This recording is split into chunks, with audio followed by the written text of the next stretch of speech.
On December 12, 1942, Junichi Saito was born in the small municipality of Pompeia, Brazil, a town in the state of São Paulo with approximately 20,000 inhabitants, located about 550 kilometers from the coastal city of Santos. Saito would later have a distinguished career in the Brazilian Air Force, eventually becoming its commander on February 21, 2007. After 100 years since the beginning of Japanese immigration to Brazil, a first-generation Brazilian of Japanese descent held the highest post in the Brazilian Air Force. Like many of the 1.5 million Brazilians of Japanese descent today, Saito's parents made the long journey from Japan in the early 1930s. They departed from the port of Kobe, spending 52 days at sea before arriving at the port of Santos in São Paulo. Saito's story is emblematic of the profound impact Japanese immigrants and their descendants have on Brazilian society. A story that intertwines cultural exchange, migration, and martial arts.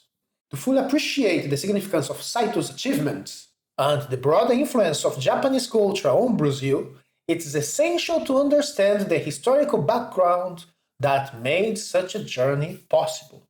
The roots of this cultural exchange stretch back to the late 19th century, when major transformations in both Japan and Brazil set the stage for long cultural exchange.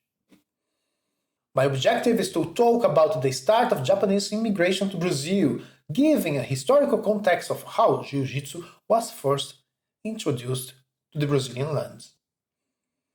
To understand the context of this immigration, we must examine the socioeconomic transformations both countries were experiencing in the late 19th century. In Japan, the Meiji Restoration of 1868 marked the end of over 200 centuries of isolation. During the Edo period, Japan had been largely closed to foreign influence, with a rigid feudal system and caste-based society. The Meiji Restoration, driven partially by external pressure to open for foreign trade, launched Japan into a period of rapid industrialization and modernization.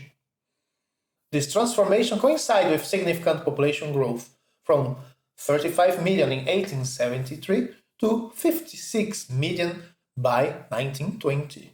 While Japan's emerging industrial economy absorbed many workers migrating from farms to factories, economic hardship pushed others to seek opportunities abroad. Japan faced mounting social pressure, and its traditional systems adapted to modernization.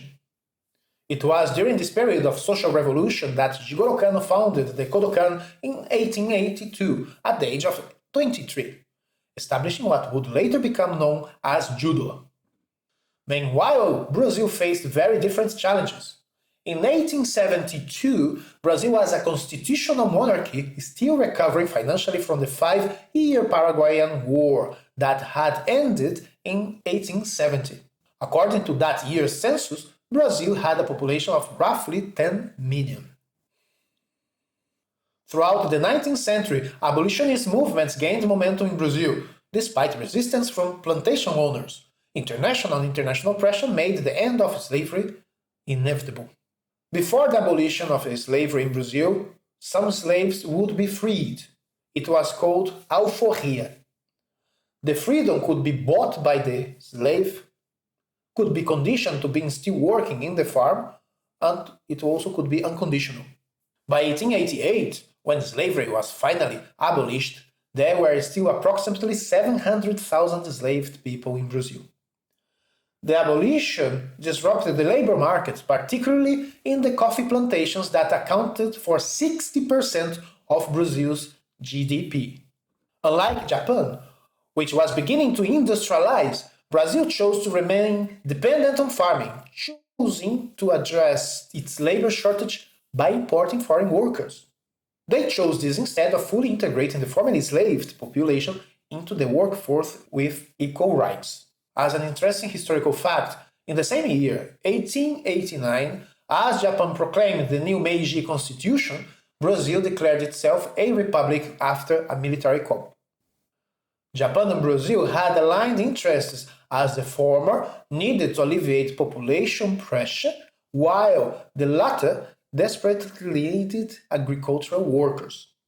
This mutual need led to the signing of a Treaty of Friendship in Paris in 1895, which established perpetual friendship between both nations, freedom of commerce and navigation, as well as protection of individual and property rights for citizens of Brazil and Japan. This treaty laid the groundwork for decades of Japanese migration to Brazil, creating one of the largest Japanese diasporas in the world. The year of 1908 marked two significant events that would profoundly influence the cultural exchange between Japan and Brazil. On June 18, 1908, the first official group of Japanese migrants, 781 people aboard the Kasatomaru, arrived at the port of Santos. This marked the beginning of a significant wave of Japanese immigration to Brazil. By 1970s, over 200,000 people had left Japan to start new lives in Brazil, establishing communities that preserved some Japanese traditions while integrating into Brazilian society. Earlier, the same year, on January 22, 1908, the Brazilian training military ship called Benjamin Constant set sail from Rio de Janeiro with 14 newly graduated second lieutenants. During their 11-month journey, which took them to Uruguay, Chile, Hawaii, Japan, China, and Italy, an extraordinary event occurred. In May, while crossing the Pacific Ocean, the Benjamin Constant approached the island of Kwaki and spotted SOS flags. They discovered 20 Japanese survivors who had been shipwrecked and stranded on the island for 5 months after their vessel, the Toyoshima Maru, had encountered a storm that swept the captain and 5 crew members overboard. The Brazilian sailors spent 5 days conducting a difficult rescue operation, eventually bringing all survivors aboard. These survivors had been facing starvation, and their rescue was met with celebrations when the Brazilian ship delivered them to Yokohama. Among the rescued people was Sada Miyako, a school teacher and Jiu-Jitsu practitioner. Before Benjamin Constant departed Japan, Miyako arranged to return to Brazil with them. During the long journey back, he performed Jiu-Jitsu demonstrations and began teaching the crew. This is the first well-documented event when Brazilians learned Jiu-Jitsu. Upon arriving in Brazil in December 1908, Miyako was hired to teach Jiu-Jitsu within the Brazilian army. There was opposition against introducing an unknown martial arts to the Navy. Some in the military argued that Brazil already had its own combat tradition with capoeira, a martial art created by slaves as a form of cultural expression and a way of self-defense. Capoeira had been developing nearly 400 centuries of slavery in Brazil, where approximately 4 million people had been brought from Africa, primarily from ports in what are now Angola, Benin, and Nigeria. This martial art blended combat techniques with dance music. Followed by the abolition of slavery, the Brazilian government officially banned capoeira by decree in 1890. The practice was marginalized and driven underground, with practitioners facing up to 2 years in prison for performing capoeira in public spaces. Shortly after arriving in Rio de Janeiro, Miyako began organizing public demonstrations and challenges to prove the effectiveness of Jiu-Jitsu, a practice that would later be adopted by the Gracie family. In 1909, a highly publicized Chirateima, a decisive contest, was arranged between Miyako, representing Jiu-Jitsu, and Francisco Siriaco, a well-known capoeirista from Rio de Janeiro. Despite capoeira being officially prohibited, local authorities sanctioned the event, which attracted a large audience and extensive press coverage. In a moment that would become legendary in Brazilian martial arts history, Miyako was knocked unconscious by a capoeira kick to the face, known as rabo de arraia. This defeat temporarily damaged Jiu-Jitsu's reputation, and it took many years for the Gracie family to popularize the martial art. Sada Miyako remained involved with Jiu-Jitsu in Brazil for about a decade. In 1919, he shifted his focus to publishing and bought a Japanese language newspaper serving the immigrant community. His paper engaged in anti-authoritarian activities, although records for this specific writing are not easy to find. Eventually, Miyako's political activities led to his deportation from Brazil. After arriving to Japan, he engaged in anti-authoritarian activities there, and he was later imprisoned for his ideas. In 1914, Mitsuo Maeda arrived in Brazil.